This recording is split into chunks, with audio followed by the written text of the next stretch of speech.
Inside Story Uganda, real source of political updates.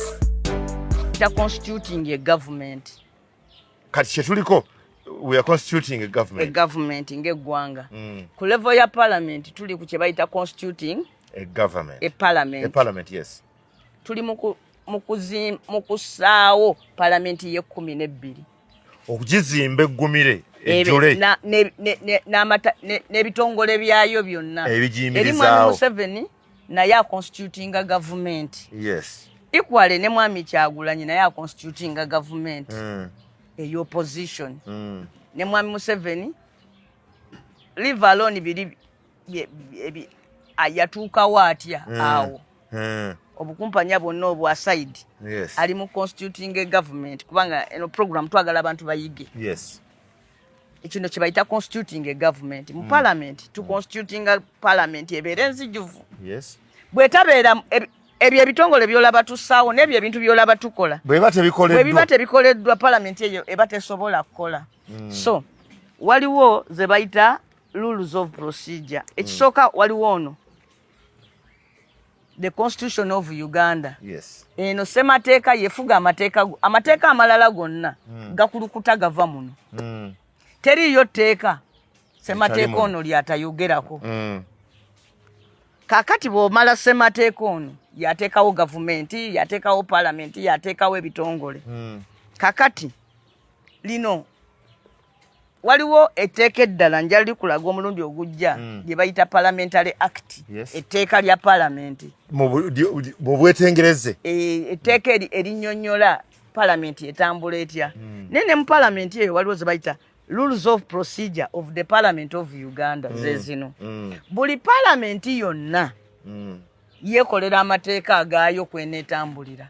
Yes. Ng'esinziira mu ki? Mu ssemateeka oli. Naye bw'eba yaakajja etandikira mu mateeka g'eri eyavaako. Yes. Ge yatambulirako. Mwesooka okukolera. Era yo kyekola. Tukola amendment muno. Ne tuteekamu bye twagala kasita bibanga tebimenya ssemateeka. Ekyokubiri kasita tubanga tukonsiderinze kye bayita financial implication. Yes. Kubanga wadde ssemateeka tugamba nti parliament yekolera amateeka yeteeremu byeyagala. Bwe tuba tubissaamu tulina okumanya sente tuzirina ebyo bye tweteereddemu. Wakati osobola okugamba nti komiti za parliament tuli zibadde 10 kati zifuuka 2. Kirungi naye mulina sente zinayimirizaawo komiti 20. So mubikola naye nga mumaze okumanya nti buli kimu mwebuuzaako ku executive ebabuulira oba wanaabaawo sente ezituukiriza ebyo bye mwagala okwewa. Kati parliament bwe tuva mu kalulu electoral commission ne gazeti ng'abawangudde.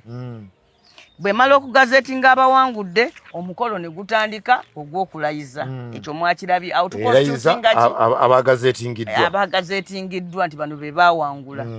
Ne bajja ne balayira ekikolwa nnamba 1. Ekikolwa nnamba 2 era balaga nti first sitting of parliament genda mu tteeka nnamba 5 erya parliament egamba nti ekikolwa kyonna parliament nga ababaka ekisooka etteeka lino lirimu 1 ne 2. 1 ne 2 zinnyonnyola bunnyonnyozi. 1 eraga biki ebiri muno. 2 ennyonnyola ebigambo by'oyinza okuba nga tomanyi. Kubanga olulimi lwa parliament lwanjawulo ku lwaffe eno. Twabadde mu kusoma Kiraka n'asomesa nti bannange omubaka wa parliament bw'oba ogenda mu nsi yonna ey'ebweru kati okyuse tokyali muntu wa bulijjo. Oli abadde agenda obugenzi ne passport yo tugenda gikyusa tukuwe ove ku ya navy blue ogende ku ya green. Naye buli w'onoobanga ogenda you must seek the leave of parliament to travel. Omubaka n'ayiwanika n'agamba nti sebo Kiraka ne bwe mba ngenda kutambulako ku lwa 6 obanga olwedde tuli mu liseese era nsaba liivu. Kati kwe kumunnyonnyola nti ekigambo liivu wano tekitegeeza luwummula. Kitegeeza lukusa. Kugenda. Osulidde? Yes. Kati mu number 2 baba bakunnyonnyola olulimi lwa parliament. Yo mubaka yabadde alowooza nti ate ngenda Kenya ku lwa mukaaga. Era we ate lwaki parliament nja kugisanga. Ate lwaki speaker musaba leave. After all era lubadde lwa mukaaga. Namugamba nti ekigambo leave buli we tukyogerako wano mu parliament. Tuba tetugamba leave eri gy'omanya ey'okuwummula. Wano mu parliament ekigambo leave kitegeeza lukusa. Seeking the leave of parliament to travel to Nairobi. Oba tosaba luwummula. Oba osaba lukusa. Kutambula. Honorable baawo wennyini. Gwe wano kati bw'oba ovano ng'ogendako Nigeria. Ku birthday ya mukwano gwo. Era osaba. I must seek the leave of parliament ogenda lwansonga ndi mukungu. Ne parliament ne bwe bategenda kumpaayo wadde ekikumi eki. Oteekeddwa. Nteekeddwa okukitegeezaako omukungu wa gavumenti ali Nigeria. Ali luddawa kubanga passport gy'otambulirako. Nze ne bwe mba natambulidde mu economy ne bwe ntuuka ku bisaawo ebikulu ngenda mulongi y'abakungu. Ne bannyaniriza kubanga ndi wa kitiibwa. Kakati olina okunnyonnyola ow'ekitiibwa. Ba speaker ateekeddwa okuba atene one time ng'amanyi buli mubaka gy'ali. Ng'alina accountability n'amanya nti ombaka gundi ali gindi, ombaka gundi ali gindi. Kubanga munnange ombaka parliament aba takyaliye. Abeera mu kiise w'abantu. Kati abantu b'emukono balina okumanya. Singa babuuza speaker nti ombaka waffe aluwa. Twamukuweereza eyo tetumulaba. Ombaka waffe aluwa ateeka okunnyonnyola nti ombaka ali gindi, ombaka ali gindi, ombaka ali gindi. Kyova buli w'otambula wadde munda mu Uganda wano. Osaba olukusa lwa speaker. Nti seeking the leave of parliament to travel. Yes. Kibanga kumubuulirako. So ku namba 3 mbadde nkugamba namba 2 ennyonnyola lulimi lwaki lwa parliament otegere kati nga bagamba kati laba akantu katono nnyo wano table. Ne bagamba nti bw'oba oli mu parliament ekigambo table kitegeeza means the clerk's table or virtually a virtual table designated by the speaker from time to time and is accessible to all members. Tabling means laying of a paper or item on that table. Kati mu parliament togamba bugambi nti table. Size meza zewammwe. Mu parliament kasitanjogera table. Mba ntegeeza olaba emmeza yennene ebeera mu parliament makkati. Eyo yokka gye bayita table mu parliament. Era kasitanjogera ekigambo table oli tasobola kwebuzaabuza nti oba agamba eri mu office ye. Mba ngamba eyo. So mu namba 2 omwo bagenda bakunnyonnyola nti ekigambo speaker kitegeeza ki nti sitting. Kwe mantwala kano I'm tabling now. Ate togamba nti I'm tabling, laying on the table. Or I wish to lay this book n'oginnyonnyola on table. Ne bagamba toteekawo bintu bisobola kuvaako busambattuko biki. Yes. So sitting means a period during which parliament is sitting continuously without adjournment and includes any period during which parliament is in committee. Kasita bagamba sitting of parliament baba tebagamba mbu ababaka bagende batuule mu ntebe. Baba bagamba nti ennaku zino parliament etuula buli lunaku eri mu kutuula. Kati bagamba first sitting teruba lunaku lumu. Ennaku ennyingi parliament zetuula kumukumu nga teyimirizzaamu. Eyo sitting emu. Kati bwefuna adjournment negenda ku second sitting. Bwe batyo bwe bazibala. So ekiso kyova olaba olina okuyiga olulimi lwaki nalabyeyo omubaka omu. Ekimutawaanya tannayiga lulimi lwaki buli banne lwe boogera alaba nga abakola ebisobyo ng'asituka ng'abambalira. Kati yatuuse ekiseera n'ayogera sipiika n'ata kasita oyimirira n'osaba sipiika nti kola ruling ku kino n'ataddamu ng'agamba nti nedda ŋŋaanye oba nzikiriza n'asirika busirisi n'ataddamu kubyogerako ebyo n'agamba omubaka abadde ku front gundi genda mu maaso kulabyewo aba atidde buti kugamba nti onalebo lwaki oyogedde ebyobusiru naye olw'okuba oli mubaka wa paalamenti nti bw'anaga nti lwaki oyogedde ebyobusiru abantu bo ajja kuba aswazizza ekibuga kiri kyennyini ekyakulonda ekiri ekibuga ekinene kyava akola ki awewula ku lulimi asabu akussa kasiiso n'agamba nti wama onalebo tebandeke genda maaso era kati kufa ababaddeko mu paalamenti ebbanga onakuwala abatakulabyewo sipiika byoyogedde kiba kitegeeza tabikoze eki tabiwadde budde tabirabyewo ng'oyimiridde n'osaba sipiika to make a ruling by emotion ndeeta ekiteeso nga ŋŋamba nti ebigambo namboze byayogedde si bya nsonga bisazibwemu n'obikkako n'otuula sipiika n'agamba honorable tebandeke genda mu maaso hayayayaya era fulufiga bw'awulira awo nga singa naye abimanyi singa fulufiga abimanyi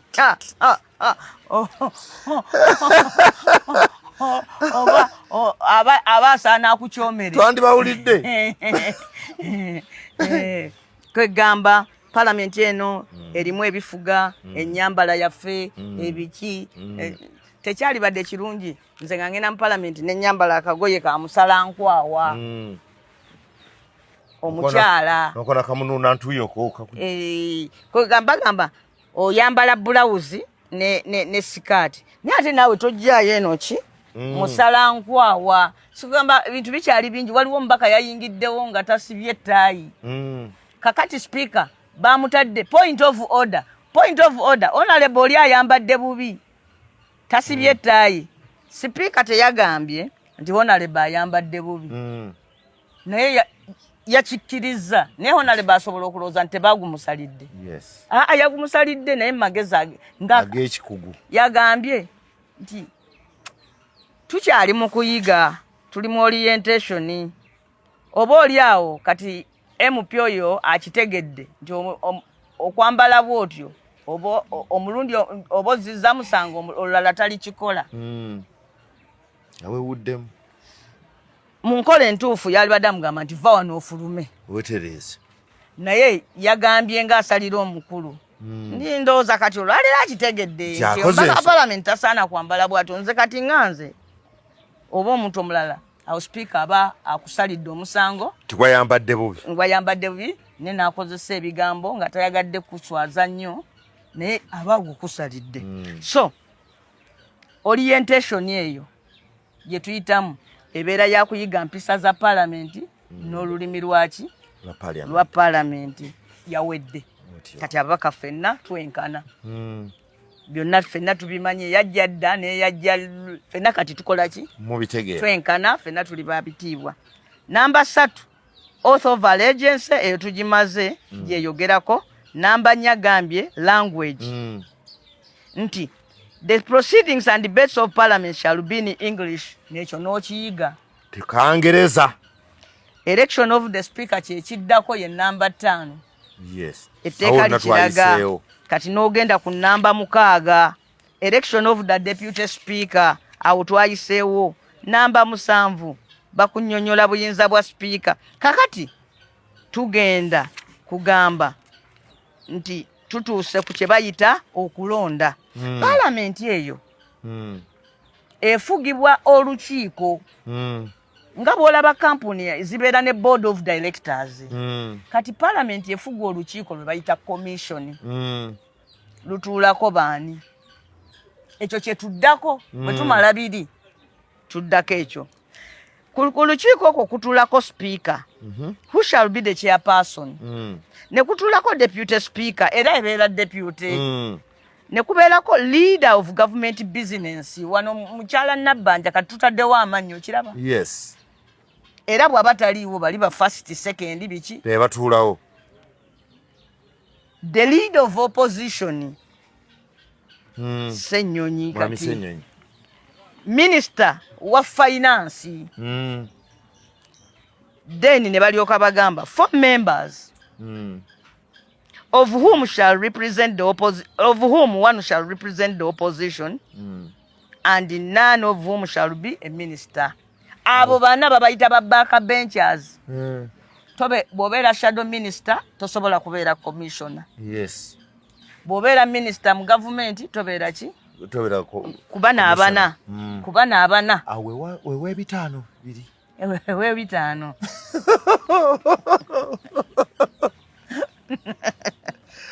wewe bitano nebina wewe bitano agambye ebina driver ye yabinonyi abananyi gande nyuma oliyaga obulamu bwensi buoma obulamu bwensi adde bukalubanga bugonda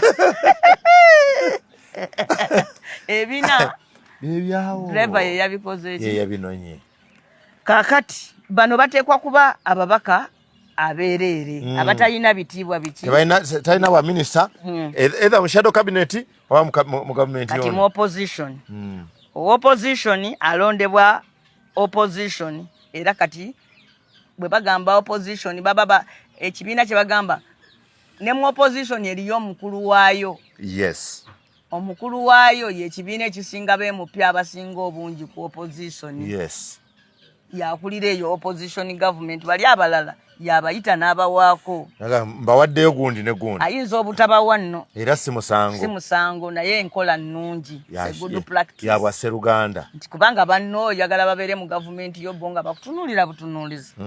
Kakati wano waliwo mwami Nambeshe kati. Yes, kakati eyo gye bayita commission eyo kasita ogiteekawo yeesalawo kino kibe ne kiba sente zino zigende wano zino zigende ku kino. Era byo bye muwulira nti tweramulira omusaala tobiwulira.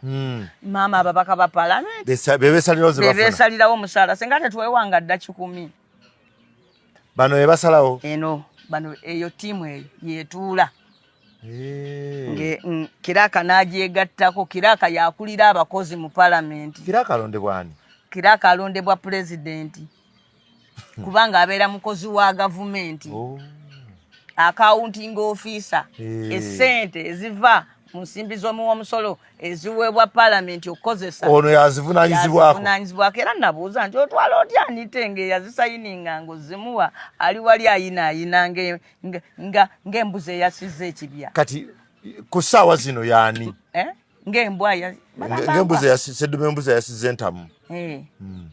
Kati bamuyita Mwami Kasaija Mwesigye Adolf. Yaliko minister edda. Yasembayo kuba minister wa defense. Azze mukyani?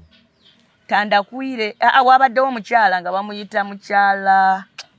Mama, mukyala gwe wampisa bubi nnyo olunaku olumu. Lwaki nkwerabidde erinnya. Bwe baali bamugoba ku mulimu gavumenti yagamba mbu tumugobye due to public interest. Tubadde tumanyi nti mwe mwasalawo n'omugoba nti omumanyi n'omumanya. Erinnya kati litambuddemu naye njali kubuulira. Jeni Kibirige. Yali Jeni Kibirige mu kujja okubeera clerk wa parliament. Yali abadde chancellor wa university, vice chancellor wa university y'Embalala. Gye yava okujja okubeera ki clerk wa parliament. Yes. Kakati oyo clerk ye mukozi wa gavumenti ye buli bwe tubeera abeerawo ye oba abantu be okutuweereza. Kubanga ffe tulina obuyinza obusalawo eyes on but hands off. Yes. Esente tuziraba naye tuzikwatako. Yeteeke eno mu kibuga gw'owulira tawuni Kiraka. Ku district Kaawo. Mu ministry permanent secretary. Ono Kiraka to parliament ye Kaawo district. Ye town Kiraka. Mu kibuga ye permanent secretary. Yes. Mu ministry. Yes. Ye secretary wa board. Mu bitongole. Yes. Owulirayo omuntu gwe bayita secretary. Oyo yakulira abaki abakozi abali awo olw'okuba emirimu bagisoma ne bagisaba ne bagibawa. Kakati nga sinava mwami Obola agwawa. Obola ki?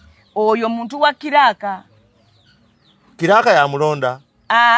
Emirimu bagiranga nti parliament ya Uganda eyagala omuntu okubeera nga akulembera ekitongole kyayo ekyamawulire. Abantu ne basaba ne bakola interview ne bawangula. Asinze interview n'agutwala abo bakozi ba Kiraka. Kakati ne tusaawo gye bayita commission. Yes. Kati commission bwe emala okuggwa ne tugenda ku kirala. Mwami Museveni n'ayimbula olukalala lw'aba minister.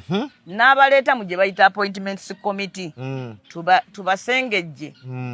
okubanga balina ebisaanyizo by'okubeera ne baminisita. Yes.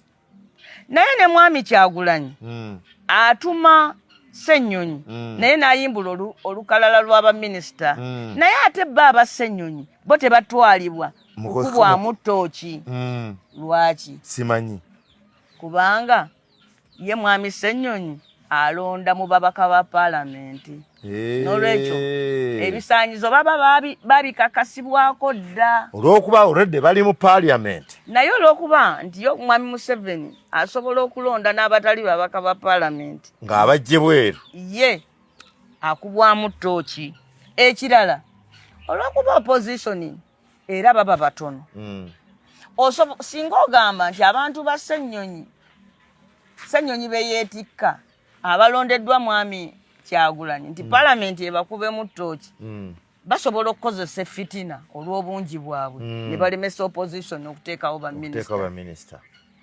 Kituufu. Basobola okukozesa nga booleeta be bagoba paka ne bakumalako. Ate ogera soosinga bweru. Era kakati mukyala Anita abadde atandise okutwistinga amateeka n'alemezaako betugobye. Ekyo kitegeeza kati naaba nga yalonze. Ng'akozesa omuwendo n'agamba bano balese ekiteeso nti chairman wa komiti gundi bamuggyeko, abakiwagira mugambe yes, abatakiwagira mugambe nno, abatakiwagira basinze. Tebalina buyinza obwo. Eyalonda bw'abanga amuggyeyo gwe noga nti alemerewo. Oli alina power to appoint, alina ne powers to disappoint. Naddala bw'aba awadde ensonga. Naye omanyi wabaddewo nnyo okuva ku mateeka mu paalamenti ye-11. Kati bwe tumala buli side neefuna baminisita be bayita aba front bench. Abo omulimu gwabwe kukola policy.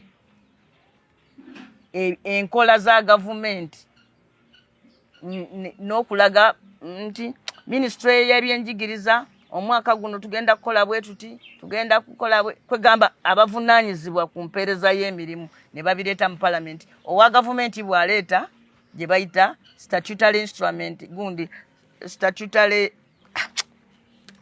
kigambo kigenze bw'aleeta ekiwandiiko ekyo ekiraga ebinaagenda mu maaso mu gundi ye mu ministry ye. Opposition shadow minister nga aleeta nti mwe mugambye bwe mutyo naye ffe tuba kubanga ffe tuli mu buyinza twalikoze bwe tuti mugambye nti taamu zijja kuba 3 ffe singa tubadde mu buyinza abaana balusomye taamu 2 n'ensonga ng'oziwa. Paalamenti neesuubirwa okuwulira ebyono n'ebyono n'erondako ebisinga obulungi eby'eggwanga. Naye nno paalamenti zaffe zo zeefuula nti buli gavumenti byereeta bo bayisa buki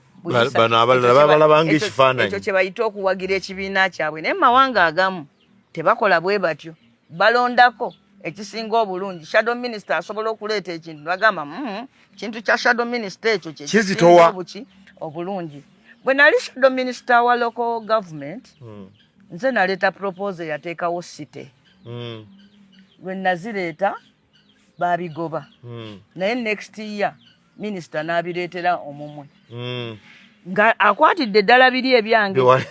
Naye ekyennaku kye yakola nze site ezo nali njagala zizimbirwe ku miramwa nti ekibuga ky'emukono byanjigiriza, ekyemasaka kya bya bulimi, ekyesoloti ekya kino ate ebyo teyabigendako. Ekirala nze nali njagala zibeere regional capitals nti ekyo kibuga kikulu ekya region gundi twali twagala. N'olwekyo nga tugamba nti byalina okugoberezebwa enkola ya federo. Naye bannaffe tebabirabamu makulu. Awo nga sinnavaawo bwe twalabye nga abazze mu paalamenti okukakasibwa babadde 2 pozi nga bazze nga tetumanyi yabadde kibabwe ekiti prime minister na vice president. Okusinziira ku ssemateeka ono vice president ne prime minister bo bakubwamu ttooki paalamenti yonna. Naye baminisita bo bakubwamu ttooki olukiiko akakiiko ka parliament ebeera standing committee gye bayita appointments committee. Parliament eyo erina akakiiko kabeerako ab'opposition abatono n'aba gavumenti nga be basingako obungi akayita mu bantu bonna abalondeddwa balonda okukola emirimu gya gavumenti emikulu bayitaawo ne bara DC yes bala DC kubanga walugu gwe mwabusuuza walugu babuwa yatukunamira bala DC abalamuzi abakulira enkiiko permanent secretaries ba member ba board CEOs Human Rights Commission what commission is bani bonna bayitaawo mu kakiiko ako sooka na ba minister okulaba ba minister bano balina ebisaanyizo ebisaanyizo bya minister biwandiikiddwa era ne mu ssemateeka muno nti minister ateekwa kuba nga alina ebisaanyizo by'okubeera omubaka wa parliament. Ekyo kimu. Ekyokubiri minister ateekwa okuba Munnayuganda. Ekyokusatu minister ateekwa okuba nga teyeetabangako mu mpisa ziswaza ezisobola okuvooza ekifo ekyo. Kakati n'ebirala ekisooka nti ateekwa okuba n'ebisaanyizo ebibeera omubaka wa palamenti. Omubaka wa palamenti oteekwa okuba ng'olina emyaka 18 senior 6 wagiyita nga wasoma n'otuuka waakiri mu senior 6 waakiri kiriko okugiyita ng'olina certificate bw'oba wagigwa ate oba ogirina kati mbadde njagala kukulaga cabinet ministers eno ye cabinet wano mu ssemateeka namba 111 bwe boogerera ku parliament.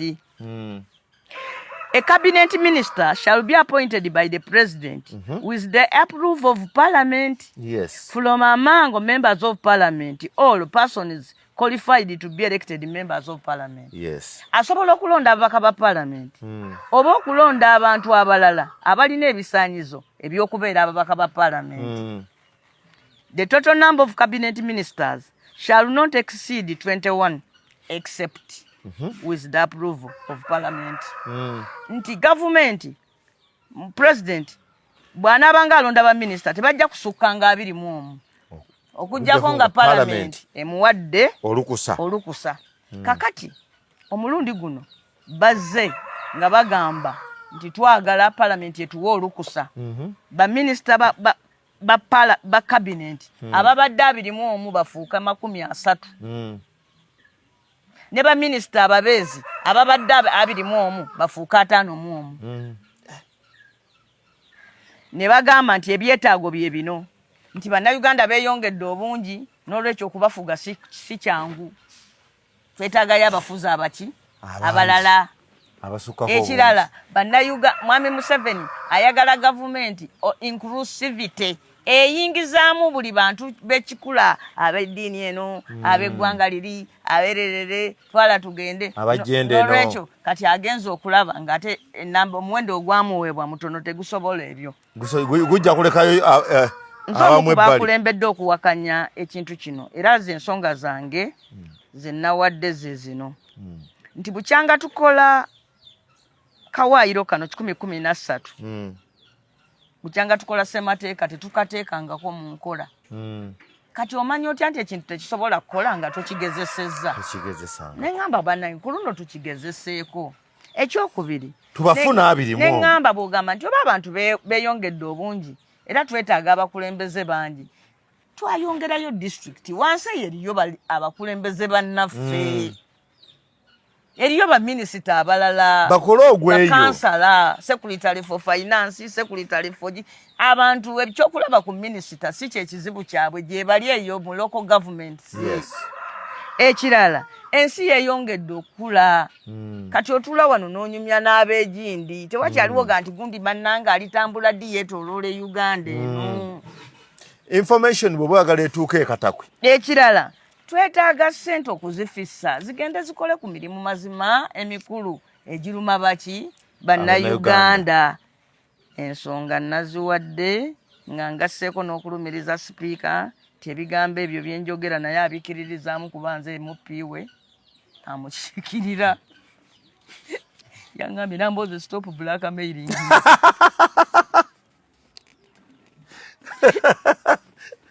so nengamba nti gavumenti bweba eyagala kubanga kana akawaayiro buli nnaku ejja n'esaba ababaka abagundi abasinga buli nnaku ekakyusiza eddala kaveewo mu ssemateeka 21 eveewo eteekemu omuwendo gw'abantu bayagala ne constitution buli lunaku ogibezaawo ng'ekifaananyi ekirala ne mbagamba nti omuntu bw'agamba nti baminisita babeere 21 naye onoosobola ng'okwongerako ate gwe b'oyongeddeko ne babeera bangi n'okusinga be baakulagira n'oyisa omuwendo n'ogukubisaamu omuwendo ogugamba nti babeere 21 ba state ministers omanyi cabinet minister atuula mu lukiiko ne president okusalawo state minister tatuulayo omu kyava ayitibwa cabinet minister omulala n'ayitibwa state minister ono state minister aba minister muki muyambi kakati ebiragiro abifuna kwoli kati ba state minister bali 51 be bayambako bali bayamba 3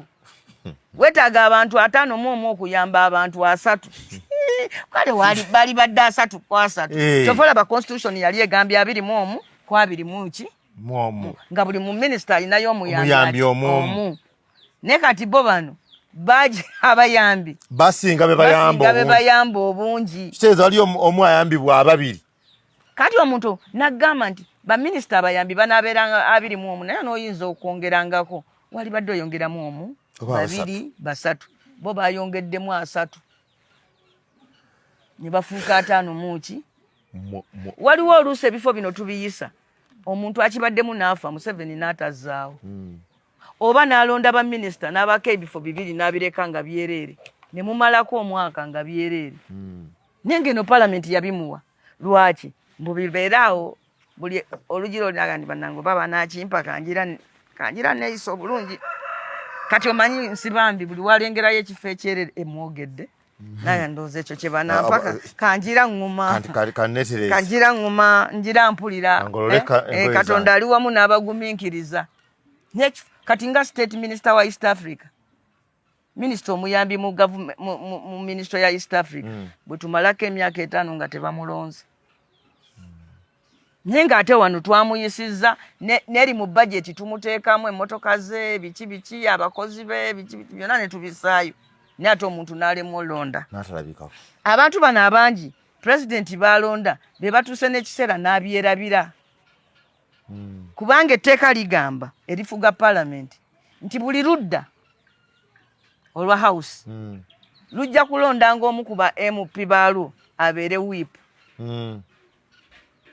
buli ludda nti opposition side neki ne government nti lujja kulondanga omu ku ba MP baalwo abeere ki whip kati mwami Kyagulanyi n'olukiiko olufuga NUP ne balonda Paulo Mwiru mwami Museveni n'alonda Kasule Lumumba bamujjukiza nti Akasule Lumumba ate CMP kwe kibalero okubuuza nti nawulidde nga bazeemu bamaze ate bamaze baswitchinze gwedda wali onadde eno ojja kulondanga ku BMP bo omu abeere Edgalo oba Ediboy whip kye kitegeeza yes akulira banne akulire banne kati gwe n'olondani kiringanga kati ne tugenda awo nga mwami Kyagulanyi agambye ya Edi Mutwe ngenonze kuva wipu Edi Mutwe CMP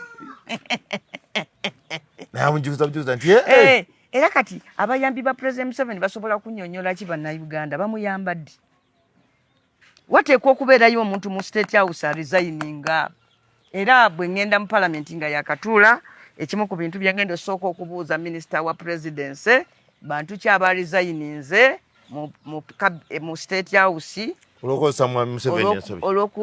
olw'obutayamba kuwa pulezidenti mawulire matuufu ng'alonda baminisita kuba buli minisita gwe balonda tumusuubira nti bamukolako background check seemu batuma ono negwe batumye n'atuma ono era babaddeyo nga babba abantu bannange batutumye okubuulirizaako tuweeyo kyotuwa tusobole okukukolako obuki obulungi bakwatagana n'obutabo bw'amawulire bumbikyukya ne ba bloggers ne batandika okuba muna gundi babumuwa Sabazonto ku luno babumuwa lisi efulumye ozirabe ezo zebafulumya ziba za kubba ssente bagenda babatuukira baŋŋambye nkuwandiikeko naye kati gompaaki nze nkuwandiikeko ebirungi kati munange nga ssente z'abantu abantu batunze bibanja abantu batunze mayumba abantu basaze eddiiro kulabikira mu kabinet kati ng'eyalimba gundi n'amukozesa n'etteeka ng'amanyi nti yagenda okuba minisita gundi naye alimba gundi yasukka okweyagaliza alimba munange n'awagira nnyo n'etteeka effu ng'amanyi nti yagenda okuba minisita owa internal affairs gwe baabuwadde etteeka ligamba ebisaanyizo bya minisita nagganyi nti ateeka okuba muki ateeka okuba munnayuganda nga baleeta omuntu ng'alina obutuuze bwa nsi 3 etteeka ligamba nti omuntu alina gye bayita dual citizenship ng'alina obutuuze bwa Uganda naye ng'alinayo n'obutuuze bw'ensi endala tajja kulondebwanga mu bifo bya bukulembeze bwa ggwanga kuba munnange gwe sovereignty si gye twagala obwetengereze kakati gwe tuneetengerera tutya ng'olina ebirayiro bya nsi 2 ng'oli agent of a foreigner muganga oba yamanya nakwonge tukola etteeka lino nti yagenda okusooka okubeera kazualite waayo is an agent of a foreigner mu Canada ebye Canada bimukwatako nnyo kati ye yamanyi nga Canada yalwanye ne Uganda oba abakusaidi ki waliwo omukulu yampandiikidde ebbaluwa ngamba nkuwandiikidde ebbaluwa ng'omubaka wange owa palamenti nga njagala otwale ebigambo bino bye mmanyi era bye ninako n'obujulizi ku muntu omu gwe alabikidde ku lukalala lw'aba minisita nkusomere a glimpse into Rwanda's external intelligence and security service agent in the External Intelligence Department, Lawrence Muganga, who has just been appointed and designated as Uganda's Minister of State for Internal Affairs. Binyonyole mu Luganda. A glimpse. Okulingiza. Okulingiza. Mu nsonga. Amuyise Rwanda's External Intelligence and Security Service Agent. Omuweereza omukungu wa Rwanda era akola mu byokwerinda by'eggwanga lya Rwanda. Intelligence.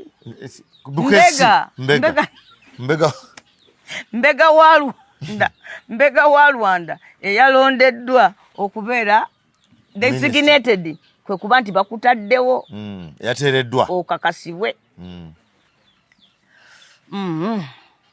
Clarified agamba nti wakati w'omwaka 2003 okugenda mu 2010 omukulu Paulo Kagame yalonda Muganga okubeera omukungu mu gavumenti ye owaki ombega era mu bufunza agamba nti wakati wa March 2007 ne 2010 yali program coordinator mu public sector capacity building secretariat Kigali senior fellow and coordinator of strategy and competitiveness Rwanda Institute of Administration mu mwaka 2010 senior fellow and coordinator of strategy and competitiveness Rwanda Institute of Public Administration mu 2010 2021 Dr. David Himbara, a critic of Paulo Kagame, noted yagamba bwati my relationship with Lawrence Muganga began in the early 2000 when I worked for the government of Rwanda. Then a younger man, Lawrence Muganga, approached me and demanded that I mentor him. Not only did I agree to do so, I was soon his chairman.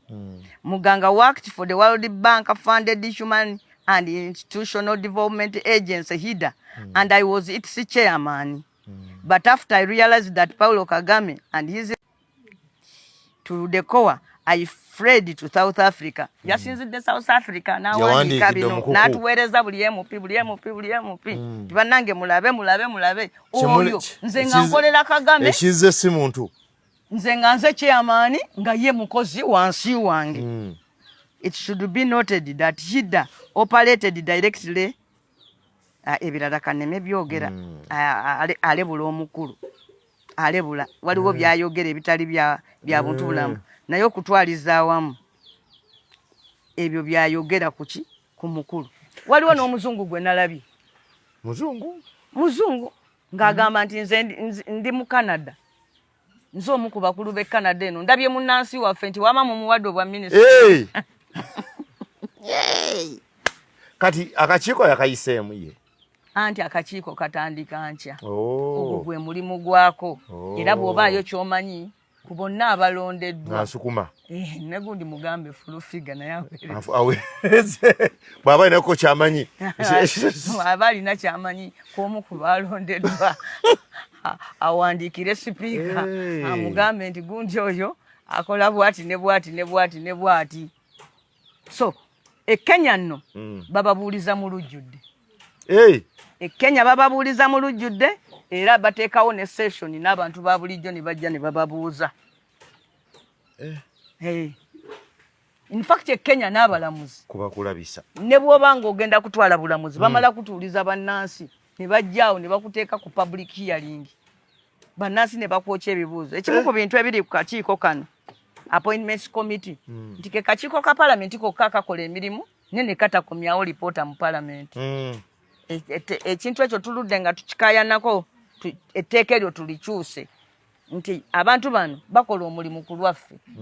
Lwaki ate lipoota tebazikomyawo? Tulaba bulabi nti oli baamuganye ono baamukkiriza ne tutamanya. Waliwo omuntu yagendayo ne bamubuuza nange minisita nga tusanyusa okulaba ministry gye bakuwadde onoogisobola nnyabo.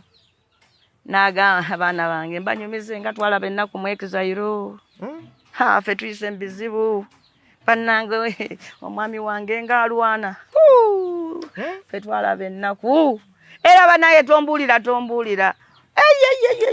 lyawolwo nenja nembonaabona n'abaana munnange n'agenda kale nate awo nga ndi muwalambooko ala munnange webale nnyo ddala maama otulabyeko ekifo kiwangudde. Kyembadde ngera okubuuza nti agamba Naddulimbu mbu bino nno byenkunyumiza simanyi saaliyo kuba nze sibeerangako ku komiti eyo. Munadduli bwe yatuuka n'agamba kadaaga nnyabo omanyi gye tuyise nga mbonaabona gwe mugeza nange gwe nfunye ndeka. Enseko zakwata kadaaga n'aleka Nadduli waliwo yayogera oluzungu n'agamba nti I was listening to my children thunderizing. Mbu abaana be baali bawuggana ng'eggulu nga babwatuka. Senga minisita ne bangi baminisita batuusawo ne batayita. Ojjukira Haji Sebaggala alamulamuza ekisa yagenda n'agamba bannange yava mu komiti n'agamba bannange mwena abamawulire mbayise ku pate naye bigenda ovaayo nga ebibuuzo bigudde naye ssebo waliwo yagamba mbu tetwetengeredde bulungi mu kakiiko ako mbu oluusi agaba ate yayita eno n'agamba oyo tayitawo asayiningisa redi ngayagati bw'olaba nga asayiningisiza green omanya nsaaga mbu naye bw'ayagala ne bw'atabambuna bisaanyizo ayitawo mbu anti oŋŋambye nti kakiiko kuliko nabo anti nabadde ku luno njagala okukabeerako nnyo era nabadde nkasabye omanyi mu palamenti okkirizibwa okusaba akakiiko namwe nabadde ngamba kangendeko kakiiko kano nkabeerekoko naye akakiiko ako it's a standing committee ate nange kati ndi chairman wa standing committee so nga sobola kubeera ku standing committee bbiri ate ng'eri endala bagimpadde ejjukulyayo nga tonnanjozaayoza sija obadde otya kakati mu parliament mulimu obukiiko bwa parliament bwe bayita standing committee, sectoral committee bwe bukiiko bwa parliament obulondoola enkola y'emirimu mu ministry. Nti eno ministry ya tourism ebeera ne sectoral committee yaayo. Eno ministry ya defense erina committee yaayo. Eno ministry ya health erina sectoral committee yaayo. Zezo sectoral committees. Era obwa member bwazo bwa mwaka gumugumu. Buli mwaka tukola empya. Buli mwaka tukola empya mbaka asobola okyusa n'ava ku eno n'adda ku ndala. Ezo ze bayita sectoral committees. Eza parliament. Zikola minister gyagenda n'alipotinga parliament neeyita mu bintu byeyo ministry. Era emirundi egisinga aba MP babawa amagezi nti genda ku sectoral committee nga naawe ebiji olina ky'omanyi ku nsonga eyo. Nti omusawo waligenze ku committee ya health bwotyo Gwe mutaka wano enkuba ya wano evaawa. Awo wenyini weevudde bwevaawo etonnya nemenya n'ebitooke. So kakati ndoza tumalirize ekyo tweggama enkuba. Sectoral committee eyo emala omwaka gumu. Ne wabaawo gye bayita standing committee. Ezo committee zo zimala emyaka 2 n'ekitundu. Kati mwezo mulimu ze bayita accountability committees. Bwe bukiiko obulondoola ensaasaanya y'ensimbi w'omusolo. Akakiiko akasooka bakayita public accounts committee. Ako katunuulira ensaasaanya y'ensimbi w'omusolo mu ministry. Ba permanent secretary n'abakola emirimu egiri ku eyo level. Then ne babaawo gye bayita local government accounts committee.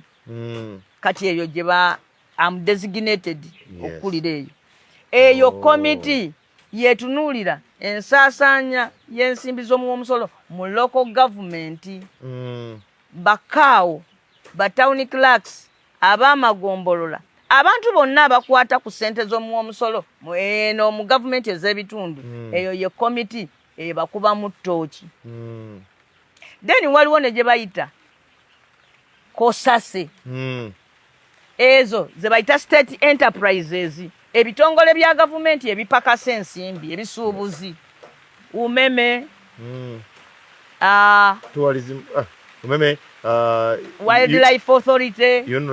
UNRA kati yavaawo. Naye waliwo eno ey'okutambuza ey'ennyonyi. Ezo ze zigenda mu kosasi. Waliwo endala gyensembyayo bagiyita government assurance. Ebisuubizo. Eyo terondoola ssente. Yeerondoola bisuubizo. Ebyo ebintu bannabyabufuzi bye bagenda basuubiza. Nja kukola kino, nja kukola kino, nja bbawa kino, nja bbawa kino. Mwabaawo mbawade amasannyalaze, awo nja zimbawo oluguudo. Eyo yo erondoola biki? Bisuubizo. Ezo komiti nnya ziteekwa kukulirwa ab'opposition. Kubanga aba gavumenti babasuubira nti tebajja kusala gwaki? Gwa kibira. Bajja kuba nkima. Naye ziri sectoral committees ate zo zikulemberwa ba gavumenti. Oba n'abo gavumenti beewadde tulaba aba UPC ennaku zino babawa n'aba DP batandise obbawa ku bukiiko obwo. Enkuba evuddeyo wano kiyumba mukikka naye tuzze wano tumalirize kubanga ebibuuzo badde bikyali bingi tukyasoma. Parliament online ngize bingi. Mwami Museveni amala okulonda kabineti ye nebabekidda wano omulimu gwa shadow cabinet. Omulimu gwa shadow cabinet omukulu proposal bangi waliwo kristo egamba nti abangi banaafuganga nga bayitamu abo abangi bebalonda naye n'abatono nabo bajja kuwulizibwanga the right of the minority to be heard. Kubanga ekitegeeza nti olw'okuba muli batono ebirowoozo ebyammwe ebirina makulu. Kiyinza okuba abatono nga 12 abatambula ne Kristo be bali abatono ku basajja bali mu Yerusalemu mu budde obwo. Ne with time myaka 2000 after tukkiriza be bali abaki abatuufu be bali abatuufu. Waliwo omusajja eyagamba nti ensi eno neetooloovu ne bamutta n'omutta ne kati kyazuulwa nti ye yali omutuufu kyebabaga nedda n'abatono balina owulirizibwanga kubanga tuwulire ebirowoozo bonna boogera ebirowoozo byabwe mu maaso g'ababaka b'abantu. Ababaka b'abantu batooleko wadde bakulonze ng'owa-NRM bw'otuuka wali oba bakusuubira nti ogenda kulondawo birungi eri Uganda so si ebireeteddwa b'NRM nti wadde bakulonze nga wa NUP bakusuubira Nambooze nti ogenda kuwagira birungi eri Uganda so si bya NUP nti ne bagamba nti bannange mukono tuzimbewo eddwaliro ne ngaŋŋaanyi okuggyako ngaŋŋaanyi nedda eddwaliro eryo nze ndowooza oba twalizimbye bwe tuti oba bwe tuti nange ebirowoozo byange ebyo ne biwulirizibwa ye principe enkulu nti abantu abalonda Mwami Kyagulanyi ne bwogendera obugendezi ku bino ebya Museveni bye yalangirira ebyabakama miliyoni nga 3 tosobola gamba nti abantu abo tebalina makulu tebeetaaga kuwulirizibwa bangi nnyo bateekeddwa owulirizibwa eyo nkola emu. So to give alternative kuba manifestos bannayuganda balonda 2 emu nebeera number 1 endala nebeera number 2 zombi zaabakwata omubabiro.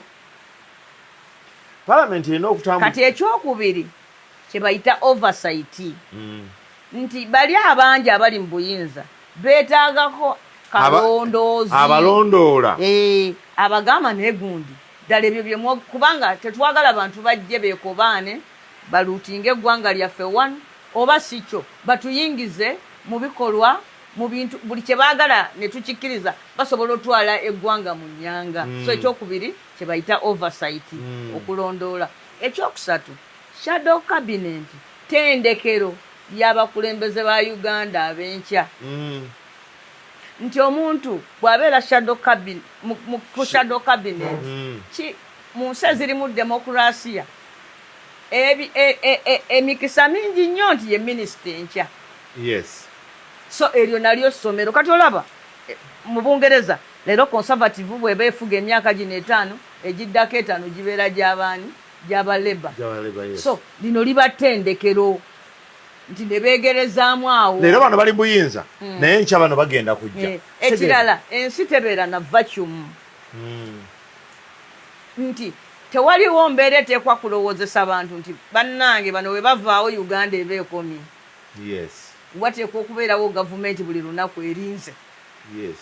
Ye principe eyo oba tubikola ne tubituusa ekyo kyakubiri naye ekyo kyekyali ekigendererwa nti minisita luli mbadde minisita wa internal affairs nti Kahindo otafiire waatali nze wendi eri Uganda tewaliiwo vacuum. Akasente k'otambulizaako minisita eyo kako ka mu nsawo bwe bakuwa obwa minisita bakusobozesa obukola. Ekisooka batuwaayoko omusaala ogw'obwa minisita. Bakuwaayo omusaala ogutambuza omulimu ogwo gwa bwa minisita.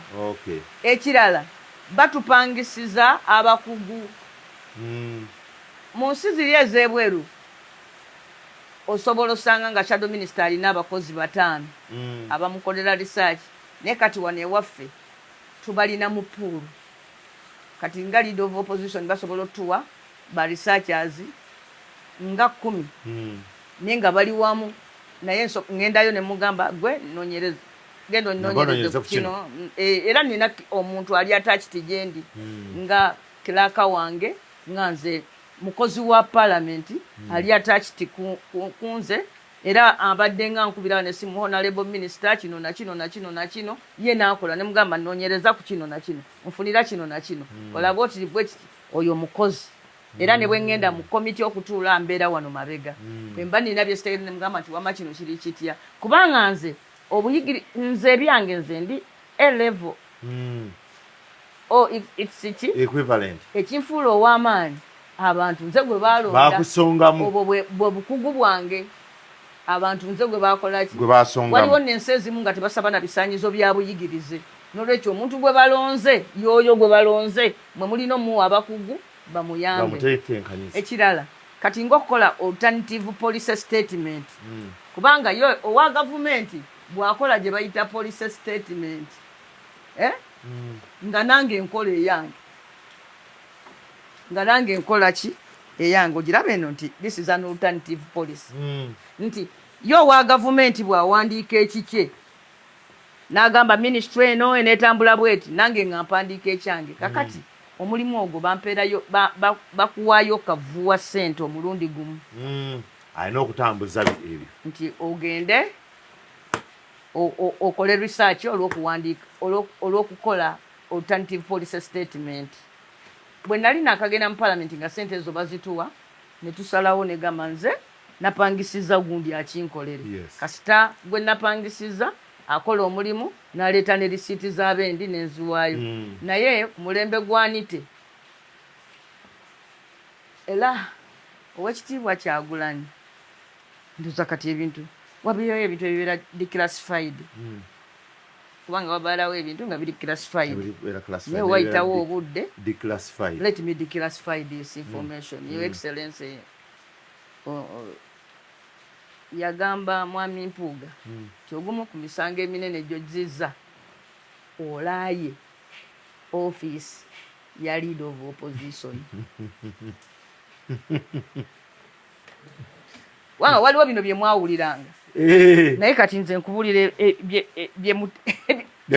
ebyali mu meeting ogumu ku misango Mpuuga gwe yakola kulaawa office ya leader of opposition nti luli nga leader wa opposition yasalawo abaani abagenda okukola mu office eyo ng'olufuuka leader wa opposition nga bakulwa listi y'emirimu y'abakozi be bakukkiriza ofuna nti okkirizibwa ofuna ba researcher bwe bati balina obuyigirize bwe buti basekuritale bwe bati nga balina obuyigirize bwe bati bagundi bwe bati nga balina obuyigirize bwe bati kakati mmwe ne mugenda mubasoosinga ne mubeeteramu nti ekigendererwa nti mweteremu abakozi abanaabawulira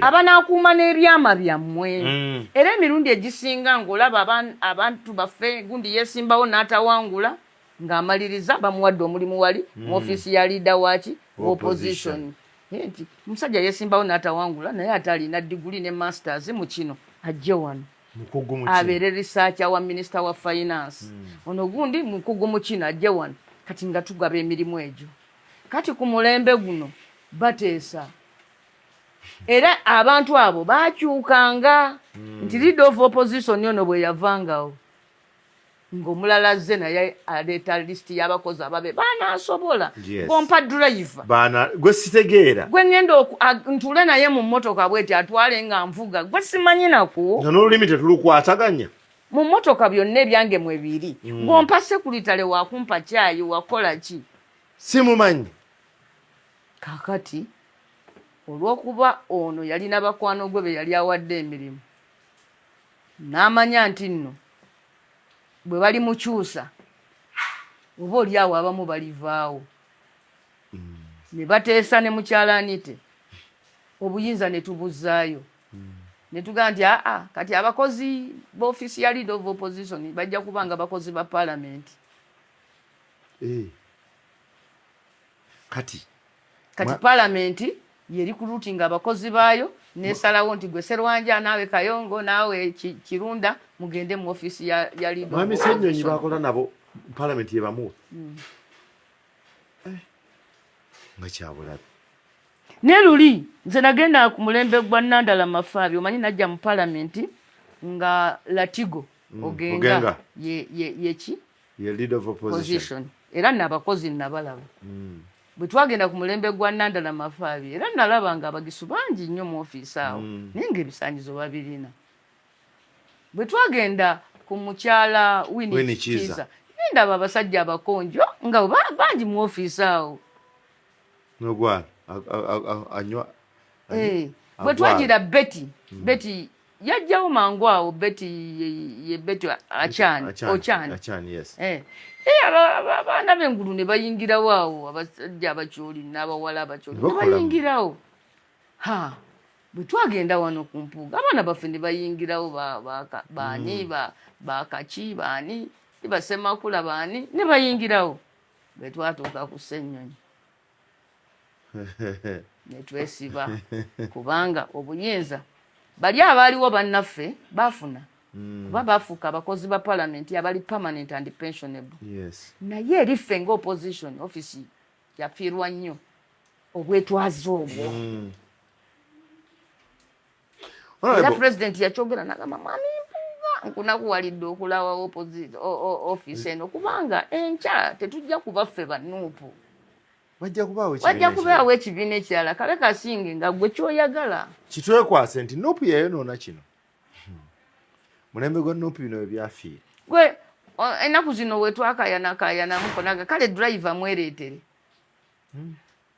nesebo gwe bakuwa omusajja alyoka akuvuga endiima twala tugende yambuka ali ku biragiro byayamuwa mulimu olaba abo basipiika awo bainfluencinga n'abasirikale poliisi beweerezaawo ku mulembe gwa Kadaga nga abapoliisi abakuuma awo basoga neri mu poliisi agamba gundi nti mukama wange ndikomendingira omwana wange onajewali yisaabiri ajewali anti era asangiddwa mu poliisi muwulirize ku poliisi wali nga byebityo bwe bibeera era nakati ssebo wabaddewo bejakayiti ssebo babaddewo nga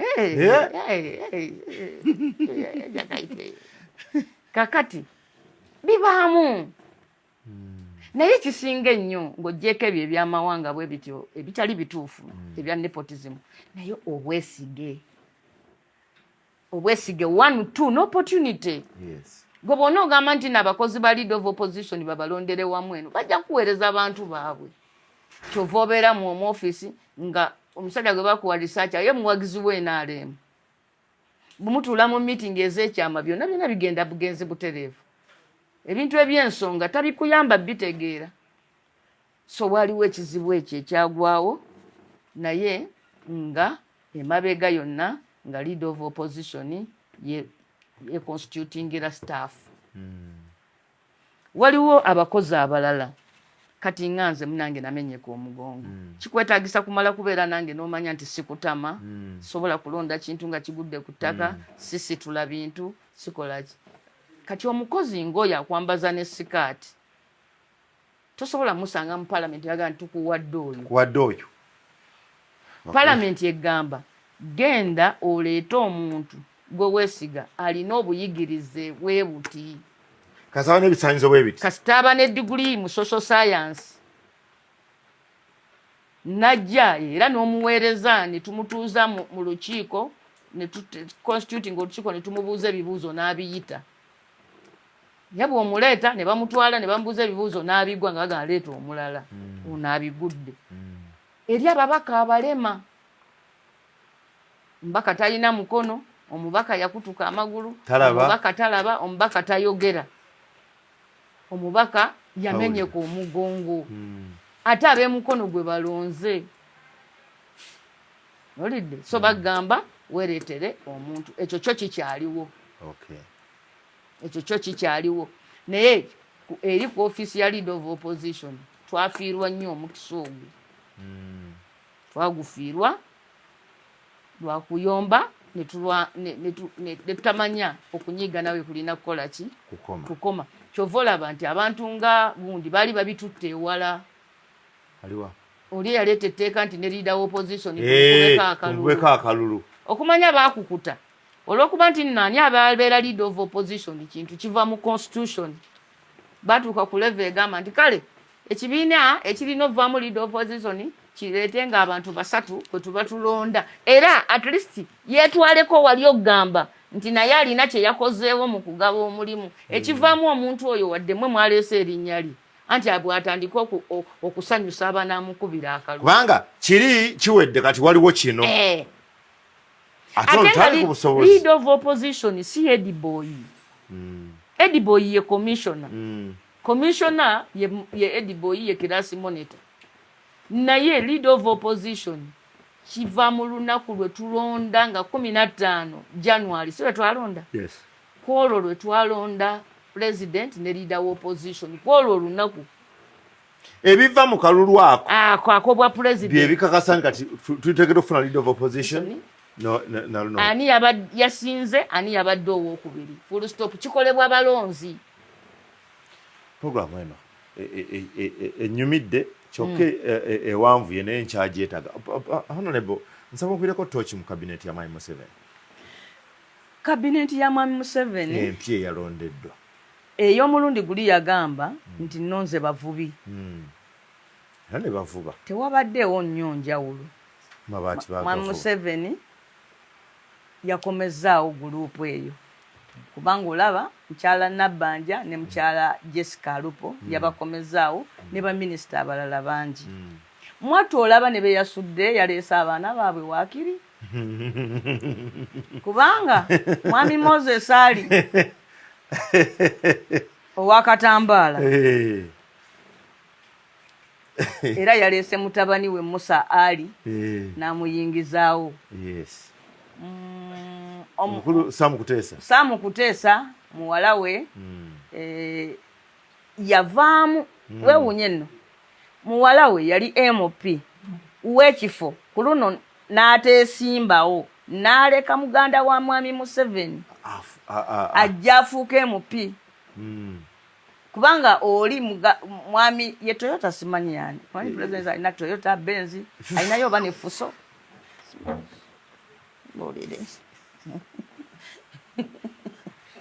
oba mayina sodo ono sodo kati sodo omulundi guli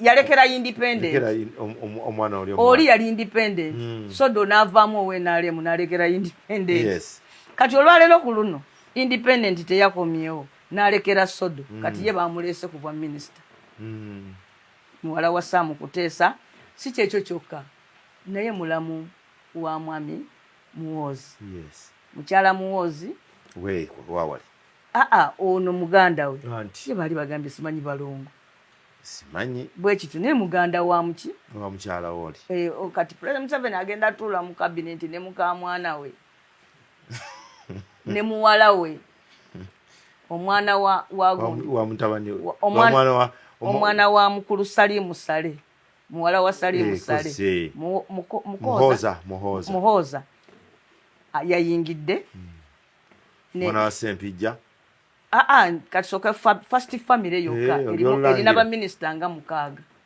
yesukka namu bawera ndowooza ne 10 nga wagenze ku bali abooluganda abako n'ab'emikwano nga togenze ku mikwano abooluganda n'abako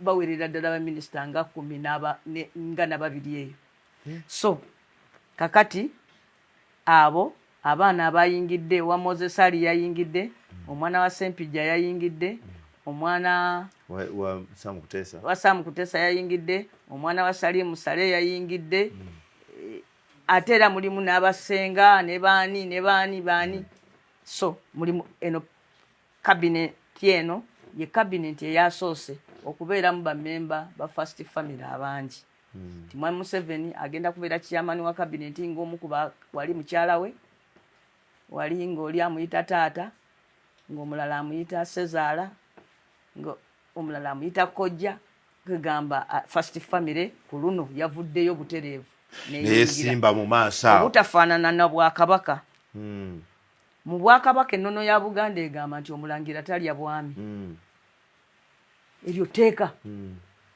ennono y'Abaganda egamba omulangira talya bwami tebasobola gamba nti simanyi omulangira gundi ye Ssekiboobo bw'oba mulangira toba Ssekiboobo toba Kaggo toba Pookino toba Katikkiro so naye bano first family ekyo kize na gundi eno ekyokubiri cabinet eno ekomezaawo nnyo leero ku luno bangi naye esudde n'abantu ababadde bamanyiddwa ennyo nga kumpi abalinga abafuuka baminisita nga Nankabirwa ng'omwogerako Nankabirwa Moses Ali abo bo Mululi Mukasa bo mulimu gwabwe bwa minisita Minisita Jeje Odongo kyendowooza nti tebatomye tebajja kutoma tebajja kululuma nti pulezidenti webala otuwadde omukisa okuweereza ate manya bonna agenda bakomyawo ng'abawi b'amaki b'amagezi abalekera omusaala ne mukyala Mbabazi yakomyewo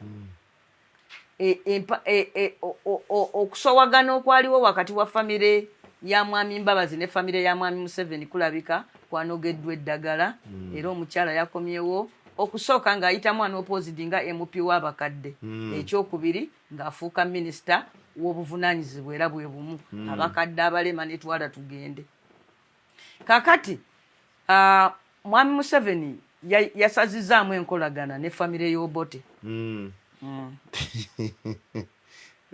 generale ne UPC yes lero kati UPC yakunguze akena ali wa Kyagulanyi nalabye ng'ayomba wanene nnyo ku ludda lwa Kyagulanyi ojjukira nti nakena yakyaza Kyagulanyi mu makaage mu kampeyini n'amutwala ne ku ntana y'Obote ebintu si byakusaaga byagenze paka mu kulonda ki minisita omukyala basooka ne bamuwangula eri mu kalulu baŋŋamba bateekamu amaanyi mangi mbonge yasinga okugateekamu yoona omugobe wammwe kumpimbu kumubba bubbi omweru omukyala ne bamusuulirayo mukamwana era famire y'Obote leero ku luno yafulumye ne UPC mu butongole kubanga omukyala gwe bagamba nti wa UPC gwe bawadde ekifo Santo Olumu abadde yafuuka independent so temuliimu wa UPC kubanga ne bwaba nalabye akena ng'agamba nti babamu abatya tebanneebuuzizzaako oli wajjira wano n'akununawo ku luno yajja ngaaki nga independent Santo Olumu so kati UPC yagenze erina Kyagulanyi era eno mu shadow cabinet mwami Kyagulanyi yabawadde ebifo mwami Ssenyonyi ajja kubisoma bikakasibwe mu parliament egenda okuddamu okutuula kakati era mwami Museveni yalaze Abaganda nti tetukyali tatweguya make sure that those Baganda don't get the numbers. Ku luno Abaganda balimu 21 naye oba ogambe nti abantu b'e Buganda abantu b'e Buganda balimu 21 lwaki anti bajja kugamba nti muganga bajja kugamba ono yani owebulifwe Mutasingwa olidde bajja kugamba abo ndowooza luli Omuganda abadde n'ekifo ekisinga obunene abadde Nankabirwa kakati n'ebifo bye baatuwadde oba nange neeteekeko nana oli Muganda nansagala nnyo eyo emboozi naye ebifo bye bawadde abantu bewana ewa Ssaabasajja byebifo ebiri yegeyege naye ebifo awali obuyinza obwaddala nti katugende pulezidenti mwami Yoweri Kaguta Museveni vice president mukyala Jessica Alupo prime minister Nabbanja Omunyolo kuba Nabbanja bw'olyogera mangu omuntu kyenvudde nkigattako alowooza nti waawona yeddira embogo Nabbanja owe Bunyolo kakati chief justice Nzeija parliament speaker Oboth awo abantu ba Kabaka Abadaama then mwami Tayebwa awo tewaliwo mwebyo ebifo tetulina we tuliwo okujjako bagambye deputy chief justice nti anabeera mwami Kazibwe bayogedde erinnya lya Moses Kazibwe naye ku masiga asatu agafuga eggwanga tekutulina we tuli ekitaabangawo kedda kati bw'ojja eno ku bwa minisita waliwo naawe minisitule ez'owulira nti eyo ministry ya finance nti eyo ministry ya foreign affairs mwafunye ya defense mwana muzzukulu wa gundi muzzukulu wa Jolejo Kiwanuka kifo kinene ate mmanyi oyo ye Kiwanuka we bamuteeka abeera n'obuyinza naye omanyi gundi Kiwanuka oyo yeekwanira emikwano basobola okuba tebamuwadde nnyo lwa Buganda naye yeekwanira emikwano muntu yeekolerera akiikirira bako ekyo kimanyi badde sikimanyi kitegeere ye mukiise w'abako b'embuga mukiise w'abako b'embuga Saamu Mayanja ekyamuweesezza obwatone general lwakuba tayagala Buganda ye yakulira okuvoola Ssaabasajja Kabaka mu Uganda yabulya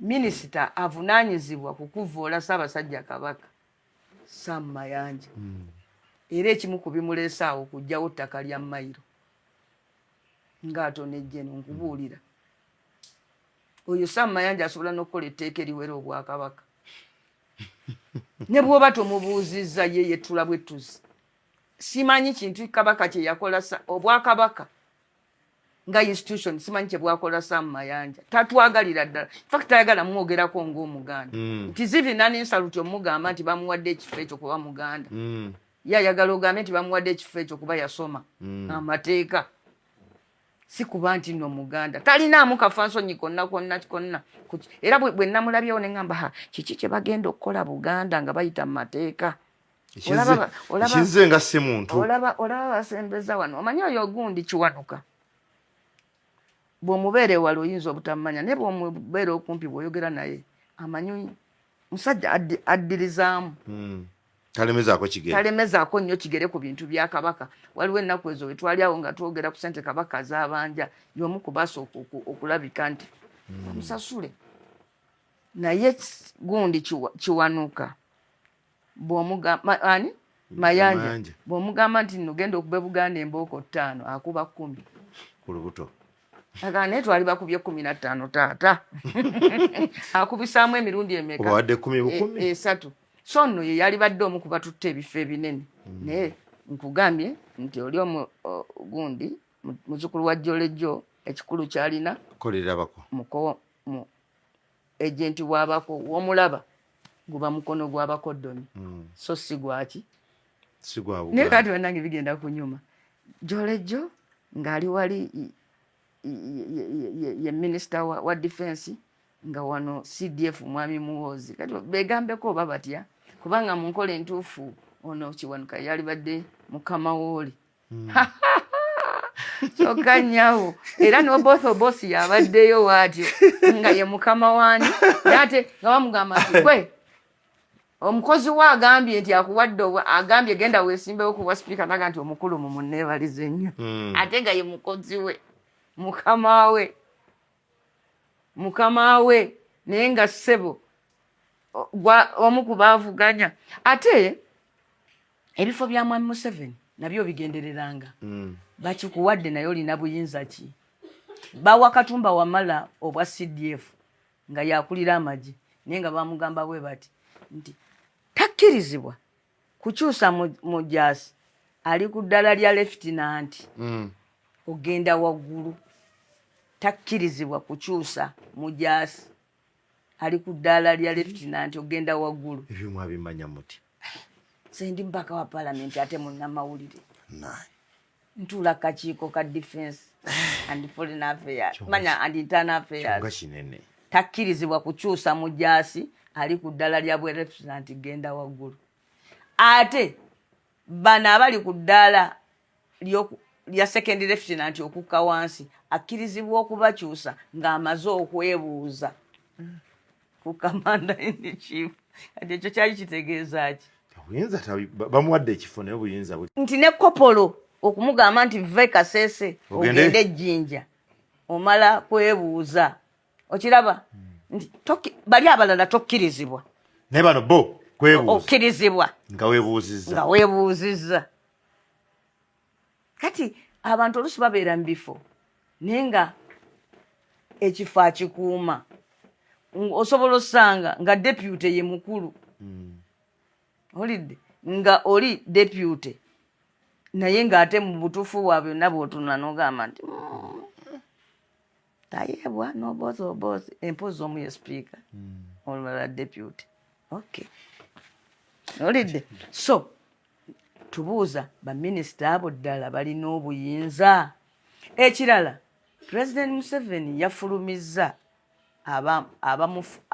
abamufuula abantu ababadde bayuwawo omubiri afuuke pulezidenti yabawummuza n'aleeta abayiwawo omubiri muwooza abeere pulezidenti Magezi n'Anite solo candidate Anito Getichipa Wekoboko Evelyn Anite I not support of the Maje we have the Maje yawummudde Magezi Raphael owatogikwatako yawummudde Balamu n'ayingira baba Namere alabika yazze mu kifo kya Anite Namere si wa mutabani wa taata taata naye alinayo munnamagye we yerekerayo akusindikira kamata huyo kamata oyo kamata wa mukulu tola baba mutwala nako bamutwalako mu basement president agane nenda banango oyo lunyankola alumazi temutawana musomesa lunyankola alumanyi teyalwayo mu ssomero naye nga bamutwala so gundi ababadde bayiwawo omubiri nga balina obwa minisita olwokuba babadde bayirawo omubiri ku lwa president Museveni bawummuziddwa kati mu kifo kyabwe ne muyingiramu abayiwawo omubiri ku lwa Kaguta the second so ekyo nakyo kikulu ababadde basuubirwa nga ba Mwami Kabanda tebaafunye naye Mwami Kabanda yali yayogera dda nti tayagala era ne munnamagye n'agamba nti alina emirimu mingi oyo alina emirimu mingi alinga Tadongo naye bw'atali minisita n'oli tajja kubeera so oyo n'asigalawo naye ate Mwami Muhoozi okusinziira ku tweet z'akoze ennaku zino alabika si musanyufu ne kabinenti alabika yabuzeemu yagenze n'abuuza nti bannanga batulwanyisa b'amaanyi era n'ekigendererwa kyabwe kibi olaba muganda wange my brother tali mu kabinenti Okello Oryem we baakula nti bazanye era president Museveni yamugamba nti Okello Oryem nkuwadde obwa minisita wa foreign affairs wazannyanga bulungi ne Muhoozi nga tuli mu exile e Tanzania wazannyanga ne muganda wo bulungi nga tolina lugono mwana gwe nga bazannya Sonko ne Dulu era Muhoozi yabuuzizza yagamba nti bannange nga batulwanyisa b'amaanyi n'ekigendererwa kyabwe nga kinene my brother tali ku mu cabinet sure era oyo musuubira tenkyukakyuka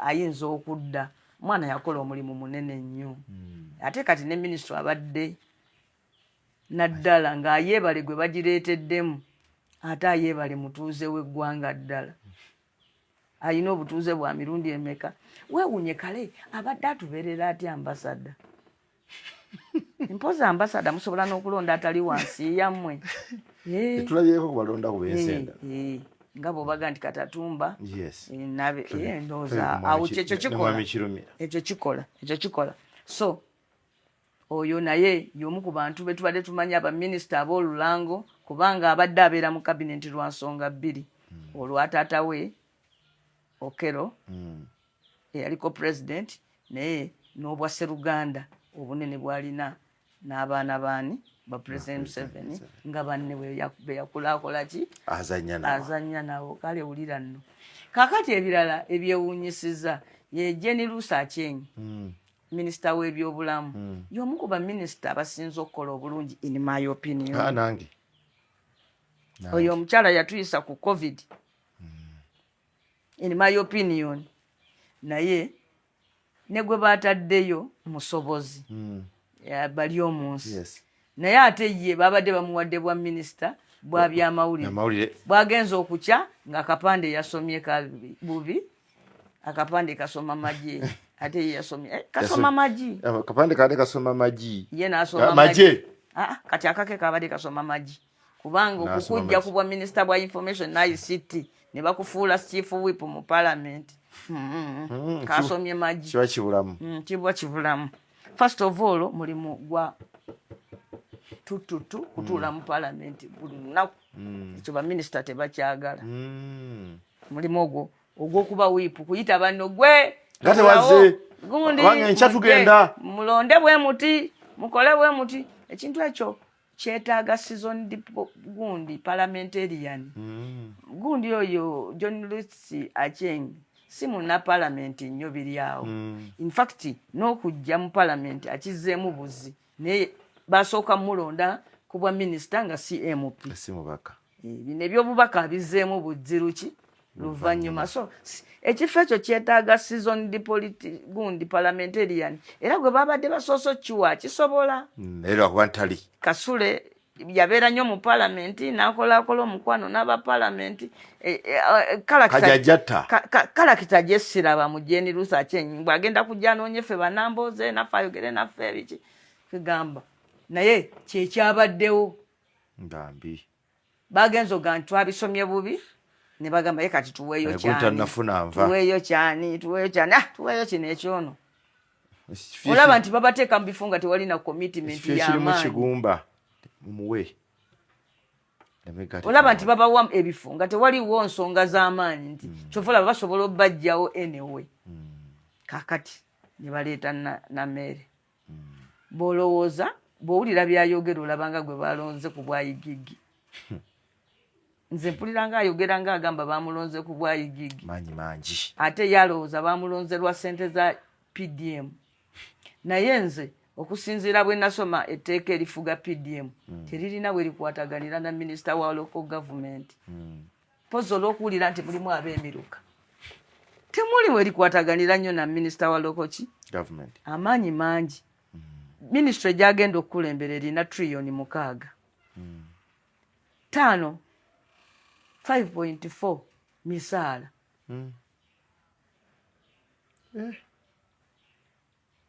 misaala gy'abakozi besikale eriyo ki mu local government ze yeewerera tiagenda gobagana n'ababbi in fact oba agenda sikira Nantaba agenda kusikira Anite oba Nantaba omu ku babiri abo era ajja kwetoloola emyetololo ojjukira Nantaba bamulonda ku bwa minisita bw'ettaka naye ne yeefuula poliisi yakola bingi so n'oyo naye amaanyi gajja muggwa ajja kusitula mu palamenti ng'ayogera ebintu bwe biti emirundi nga gijjo nga bamusekerera n'addamu nga papita amugamba naye maama mamito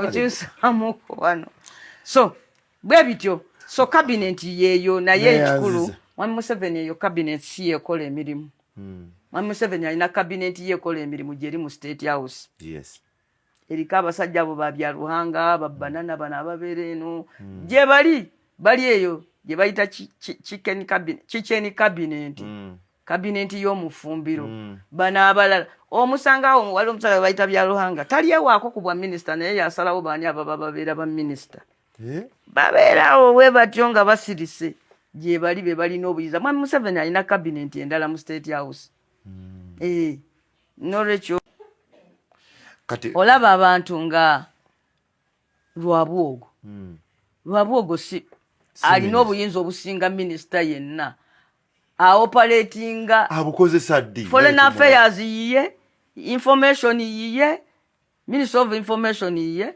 minister ya foreign affairs yiye oyo Lwabwogo olidde naye gwe bajja kugamba nti gwe minister wa trade n'ebisinga nabyo ebiri mu trade ya bisala bajja kugamba nti gwe minisita atone general naye nga kalugire yasalawo ani anaabeera omulamuzi ani anaabeera ki ani anaakola ki ani akola ki gujja kubeerawo awo naye nti gwe minisita wa defense mpozi oyo ekinamufuula minisita wa defense ow'amaanyi nkolagana ye na first family neso sigamba mbuno obwa minisita ti obosi ono wange ono mbu yabadde minisita wa defense obosi bambi obadde minisita wa defense obadde minisita wa defense nga maliriza osobola okuwandiikayo wadde omuntu omu mumagye oba omugoba nga maliriza batugamba nti kasita opposition eronda lead of opposition neronda ne cabinet yaayo shadow cabinet ebyemaze okukkiriza nti twawangulwa kale tekitwale bwe tutyo naye kasita egaana okumulonda negaana n'okulonda shadow cabinet na mucho negana n'okulayira ebeera ngiridde olutalo olw'emmundu ku gavumenti. Nkiddemu kitegeere. Singa opposition ezira parliament ebeera ngiridde olutalo olw'emmundu ku gavumenti. NUP singa tukeera ku makya ne batugamba mulonde leader of opposition gamba tuganye mujje mulayire tuganye tuba kye tuba tutegeezezza nti tukutte emmundu tuserengese.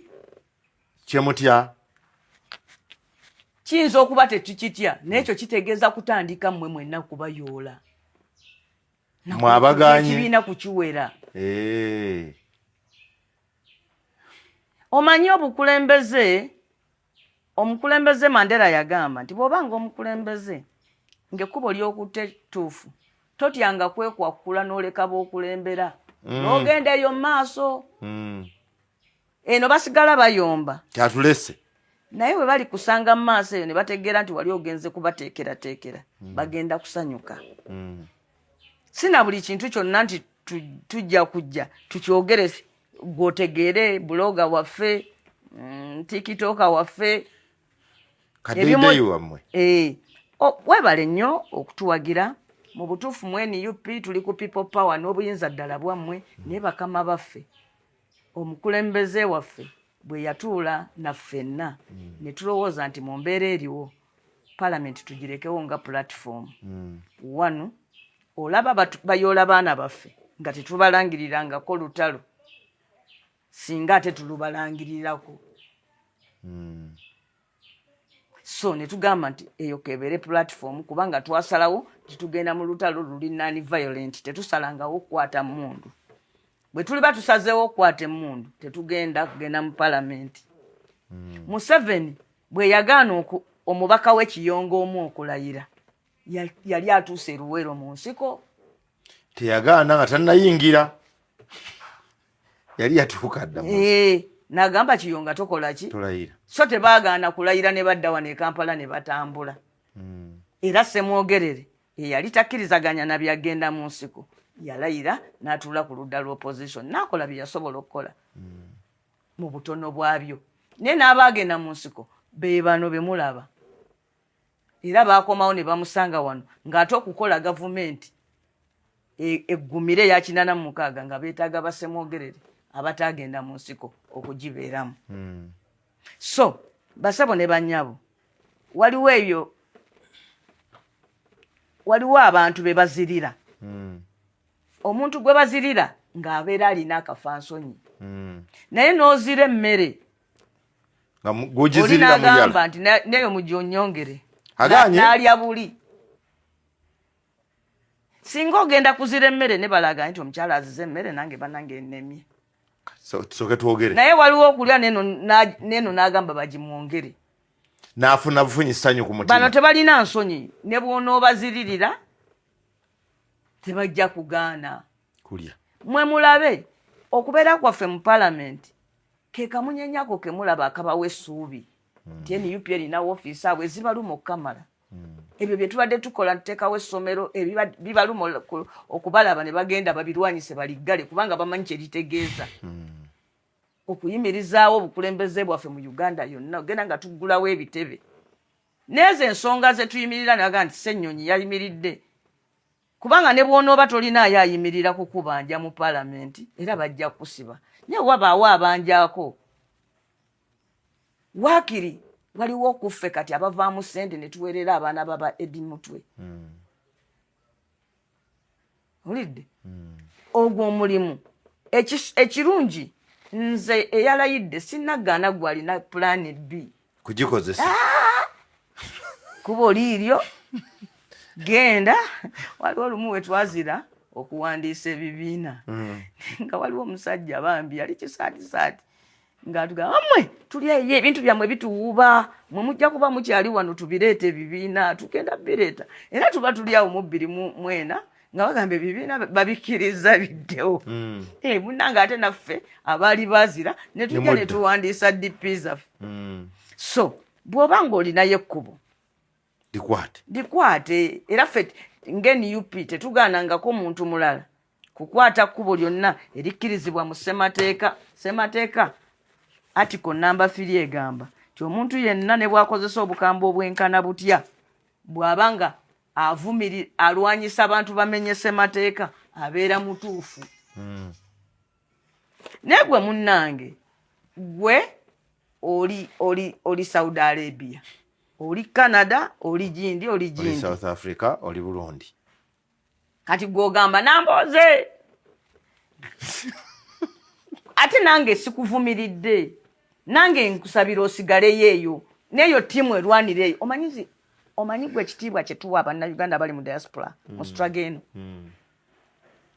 kubanga abeeresa bingi takyasobola kulinnya kukomawo okulaba ku beewaabwe, takyasobola kukomawo kuziika kitaawe, takyasobola kukola ki. Neyo gyali abasajja bamutambulirako era tubawa ekitiibwa.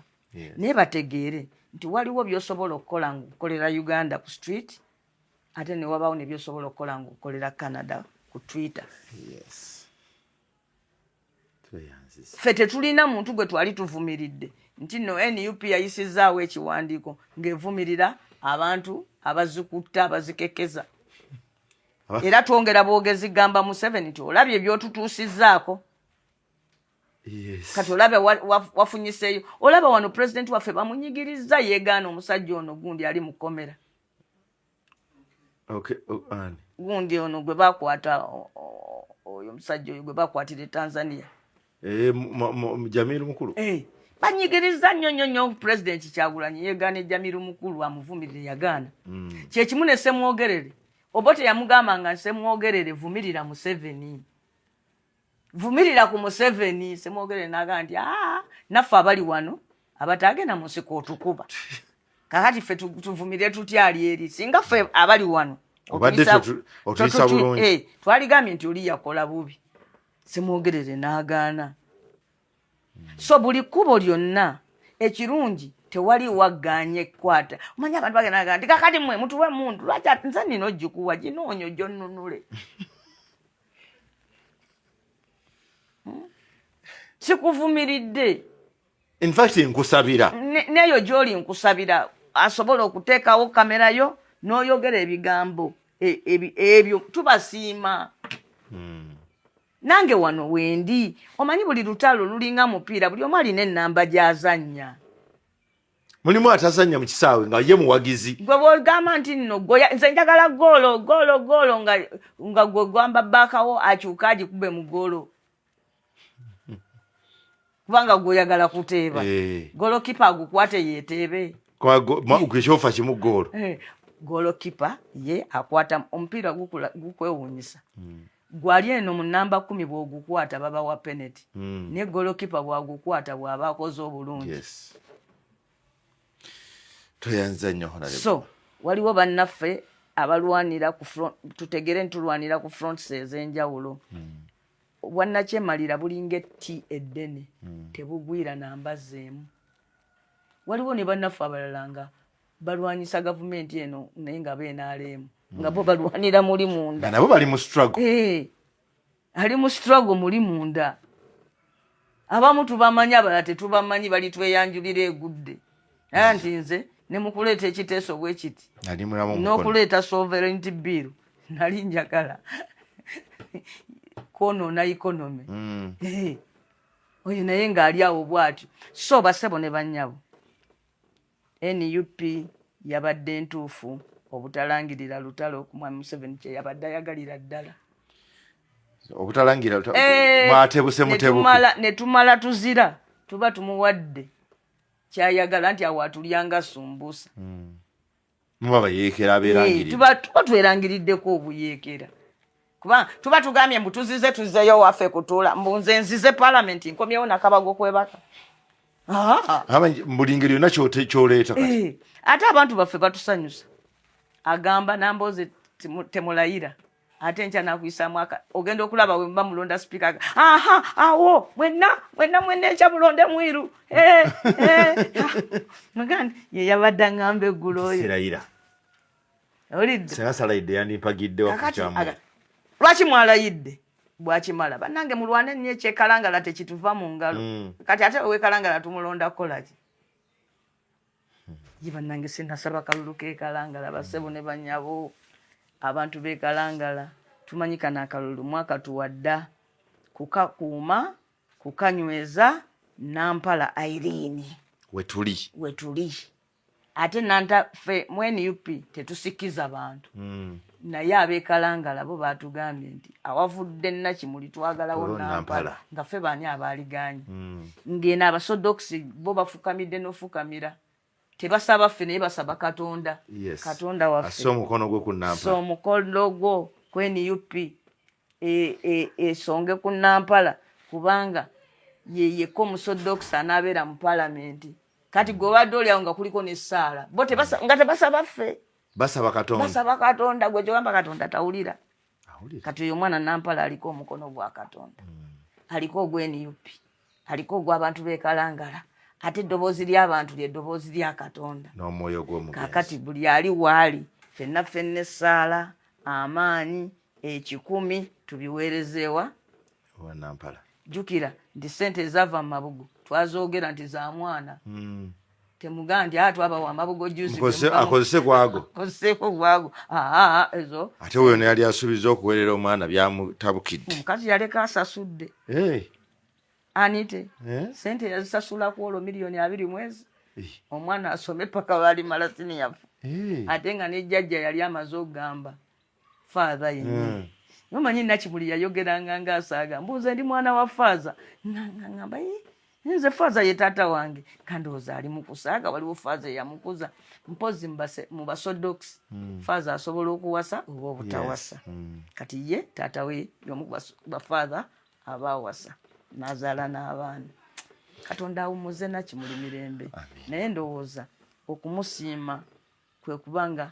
tuleeta omuntu si lwakuba muganda we naye endowooza anaaba n'endowooza efaanagana neyiye so abantu bekalangala tubasiima mwebale nnyo okwetaba mu kuweereza ebyavudde mu bitundu 6 kandidate nga we mwamusaba wuyo akomyewo ekiseera kitono nnyo nomination zanga 10 tusuubira babadde baga nti nga 24 tuli batulonda tebaagala tuzirwemu era naffe twagala tukwate mangu buli omu akwate waakutte era tusaba gavumenti eno efune ku nsonyi NRM efune ku nsonyi okusooka omuntu waffe ayite mwana opposite musodokisi abasodokisi bo kyogamba NRM teyagala basodokisi babeereko n'omuntu mu palamenti baweza dde omuwendo gw'abantu essalira tewali kibatasobola kuwangula tewaliyo kyogamba nti kino kijja balema okuwangula olw'okuba Nampalaze owulidde ekirala we baali batukubagiza nti tufiiriddwa omubaka atazikawo baali basaaga baali batukwenya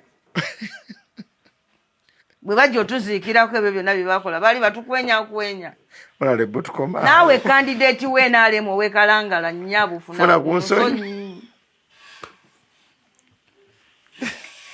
South Africa abaana nga bakaaba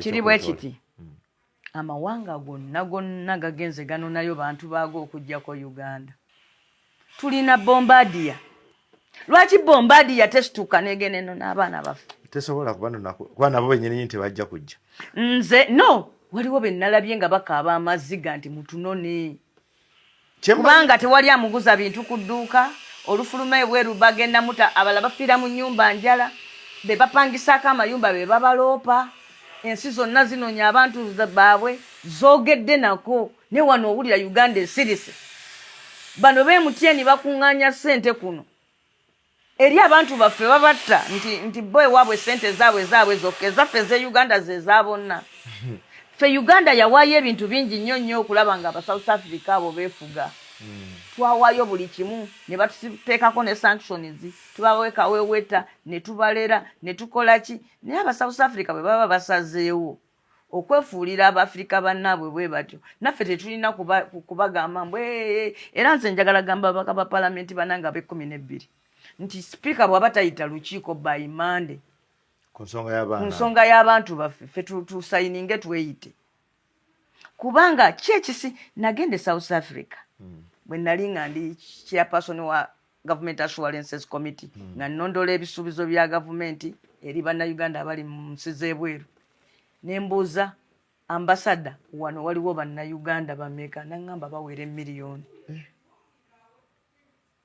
bawere miliyoni ng'ogeze mawanga South Africa okusinga wali Lesotho awo gonna bagagatta nangamba bawere miliyoni kati tosobola kuba n'abantu bangi bwe bati n'owulira ate abo abantu nagamba omulundi guli obukulu bw'abannayuganda abali ebweru ku byeyo abo abaana badda mu kifo ky'emmwanyi be baleeta wano foreign exchange wano bwe wabaawo akabaguddeko tulina ositukiramu nye abantu baffe babeera bati eyo nga balaajana wano olugendo lwa ssaawa 4 flight ya ssaawa 4 naye nga teriyo babagamba nti bannange tubuulire wooli tukunone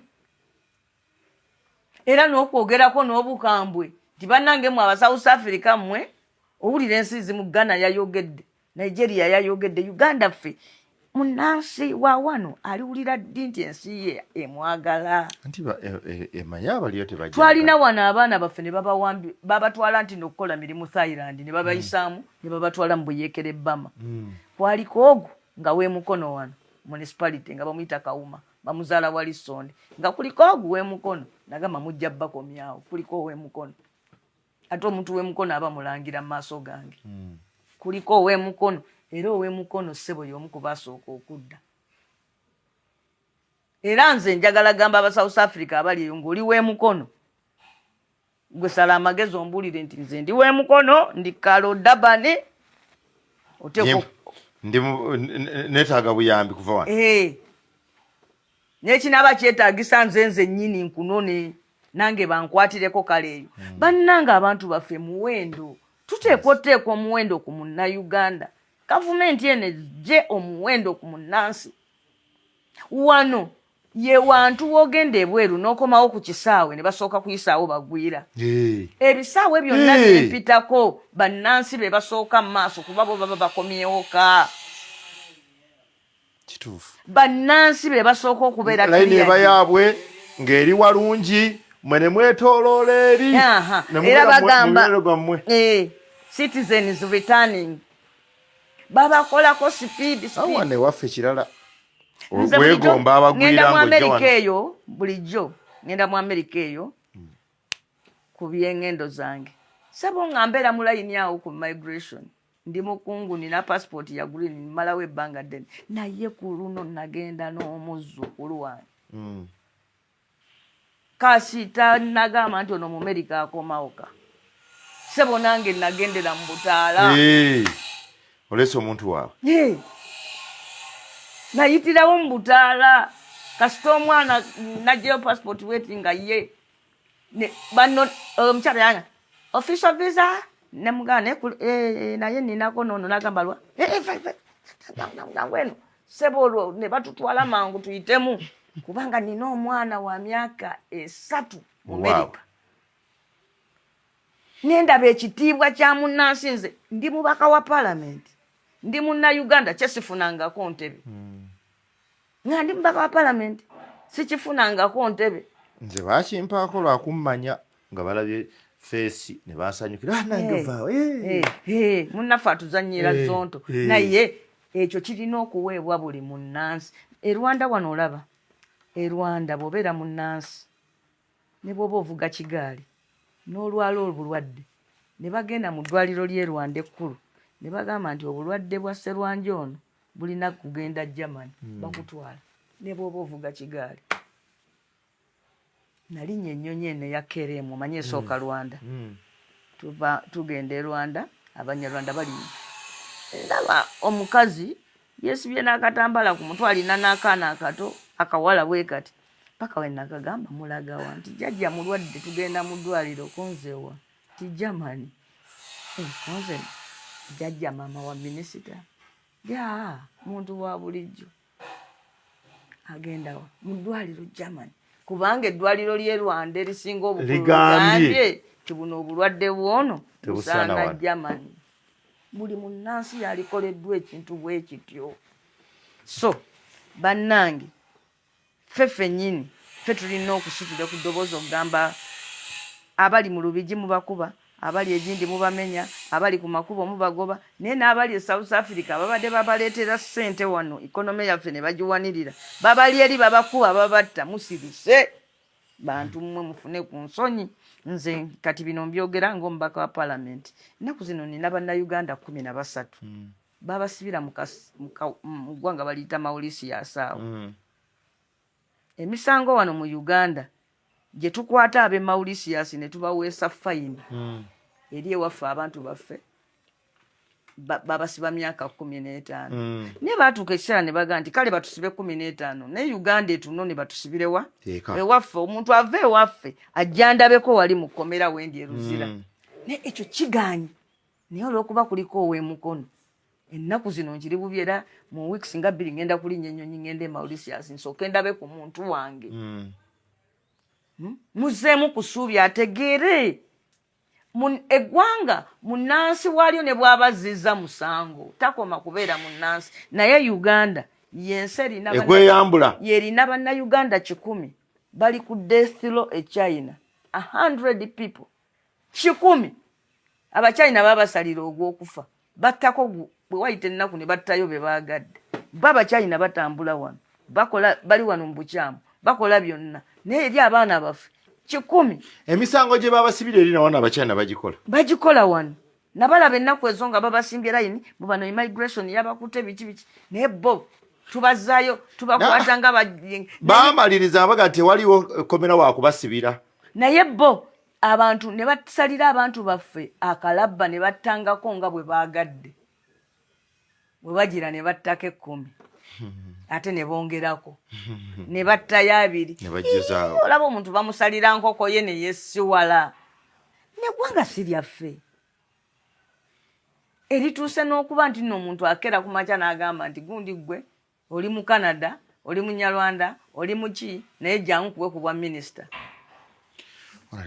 abantu oba ab'NRM bo tebibaluma kubanga wali ab'NRM abalina ebisaanyizo kati nze olaba nze nkayaniraki waliwo ab'NRM abalina ebisaanyizo abaagadde ennyo abagize eki naye gwe omuntu n'agenda n'aleeta n'atayagala jangu kuba omusajja bw'aba ali awo nga already chancellor wa university namba already aweereza n'okuweereza ekyo tekimala lwaki omukakaatika nti ogwereddwako ddala tewakyaliwo baabuswo